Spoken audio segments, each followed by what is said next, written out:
सावन के महीने में गुंबद फाड़ कर प्रकट हो गए भोलेनाथ। गर्भगृह में मिला सबसे बड़ा सबूत, 5 फीट की मूर्ति और त्रिशूल ने खोला राज। मौलानाओं के उड़ गए होश। 5 अगस्त को राम मंदिर की पड़ी थी नींव, अब 5 अगस्त को ही ज्ञानवापी में मिल गए शिव। चमत्कार को करिए नमस्कार, बोलिए ओम नमः शिवाय। योगी आदित्यनाथ की बात हो गई सच, कोर्ट में हिंदुओं की एक और बड़ी जीत। 5 अगस्त को ही आर्टिकल 370 हटा, अब इसी तारीख को एक और इतिहास बना। 5 अगस्त मोदी, योगी और हर सनातनी के लिए फिर से साबित हुआ लकी। सर्वे में सच आया सामने। मस्जिद के तहखाने में मिले मंदिर के टूटे खंभों के अवशेष। मौलवी मुल्लों की हुई हालत खराब, सताने लगा बाबरी मस्जिद वाला डर। उत्तर प्रदेश में ज्ञानवापी परिसर के सर्वे का काम शनिवार को लगातार दूसरे दिन भी किया गया। सुबह 7 बजे से एएसआई की टीम ने ज्ञानवापी परिसर में सर्वे का काम शुरू किया और दिन खत्म होते ही भगवान भोलेनाथ का चमत्कार भी सामने आ गया। टीम को यहाँ पर ऐसी जानकारी मिली कि परिसर के बाहर मौजूद लोगों ने भोलेनाथ के नारे लगाने शुरू कर दिए। देखते ही देखते लोगों में इतना जोश भर गया कि सब एक दूसरे के साथ सुर में सुर मिलाकर भगवान शिव के नारों में सराबोर हो गए। जैसे जैसे ये नारे खुशी में बदलते जा रहे थे, वहीं दूसरी ओर मुस्लिम पक्ष के कलेजे पर सांप लौट रहा था। इस सर्वे के दौरान कई विपक्षी पहलुओं की जानकारी ली गई। असल में आज ज्ञानवापी परिसर की एएसआई सर्वे का दूसरा दिन है। सुबह से ही एएसआई की टीम रेडिएशन तकनीकी की मदद से कोर्ट के आदेश का पालन करते हुए मस्जिद परिसर की जांच में लगी हुई है। इसी बीच आज प्रशासन के हस्तक्षेप के बाद यहां के तहखाने को भी खोल दिया गया, जिसके बाद एएसआई की टीम ने तहखाने के अंदर जाकर वजू खाने को छोड़कर एक एक जगह की बारीकी से जांच की।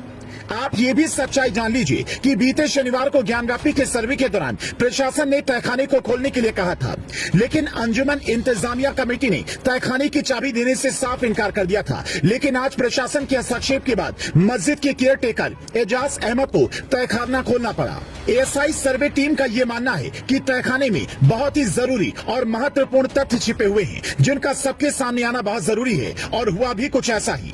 जैसे ही तहखाने का ताला खोला गया, वहां का सर्वे किया गया, उसके कुछ ही देर बाद हिंदू पक्ष से जुड़े सूत्रों ने दावा ठोक दिया कि तहखाने के अंदर एक 4 फीट की मूर्ति मिली है, जिस पर कुछ कलाकृतियां हैं। एएसआई टीम यहां पर अपने हाईटेक इंस्ट्रूमेंट की मदद से मूर्ति के कालखंड का पता लगा रही है। इतना ही नहीं, अंदर की बात तो यह है कि मूर्ति के अलावा 1-2 फीट का त्रिशूल भी यहाँ से मिला है। इसके साथ साथ 5 कलश और कमल निशान आकृतियां दीवार पर देखी गई। यही सारे सबूत हिंदू पक्ष के लिए खुशी और मुस्लिम पक्ष के लिए मातम साबित हो रही हैं। ये बात आप भी जान लीजिए कि जो अभी तक किसी को नहीं पता कि ज्ञानवापी में आज भी वजू खाने को छोड़कर सर्वे की कार्रवाई को बारीकी से अंजाम दिया गया है। बीते कल से अभी तक मस्जिद का रकबा नंबर 9130 के बैरिकेड एरिया में सर्वे की कार्रवाई हो रही थी, जिसके बाद अब एएसआई की टीम तहखाने में पहुंच गई है और वहां से उन सभी सच को बाहर निकालने की कोशिश कर रही है, जिन्हें आज तक एक मस्जिद के नाम पर दबाया हुआ था।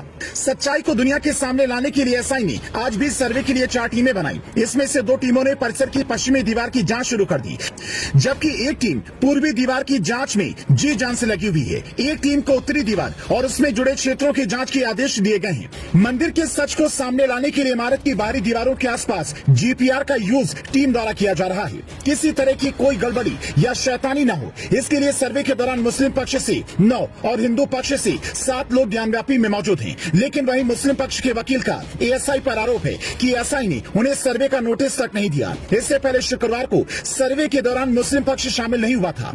इधर जैसे जैसे जांच आगे बढ़ रही है, ठीक वैसे वैसे ही दूसरी ओर मुस्लिम पक्ष के लोग और एआईएमआईएम प्रमुख असदुद्दीन ओवैसी ने ज्ञानवापी परिसर के सर्वेक्षण पर अपनी चिंता जाहिर करनी शुरू कर दी है। उन्होंने उम्मीद जताई है कि पूजा स्थल अधिनियम पर सुप्रीम कोर्ट की टिप्पणी का सम्मान किया जाएगा। उनका कहना है कि ज्ञानवापी एएसआई रिपोर्ट सार्वजनिक हो जाएगी तो कौन जानता है कि चीजें कैसे आगे बढ़ेंगी। आशा है कि न तो 23 सितंबर और न ही 6 दिसंबर की पुनरावृत्ति होगी।